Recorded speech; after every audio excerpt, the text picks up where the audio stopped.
বাংলাদেশ সেনাবাহিনীর লেফটেন্যান্ট তানজিম সোরোয়ার নির্জন হত্যায় সরাসরি যুক্ত ৬ জন আসামিকে গ্রেপ্তার করেছে বাংলাদেশ সেনাবাহিনী। বুধবার আন্তঃবাহিনী গণসংযোগ আইএসপিআরের পাঠানো সংবাদ বিজ্ঞপ্তিতে এই তথ্য জানানো হয়।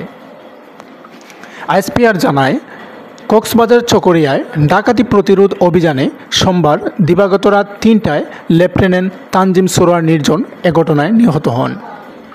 ওই এলাকায় চিরুনি অভিযান চালিয়ে সেনাবাহিনী ঘটনার সঙ্গে প্রত্যক্ষভাবে জড়িত ৬ জন আসামিকে আটক করেছে বাংলাদেশ সেনাবাহিনী।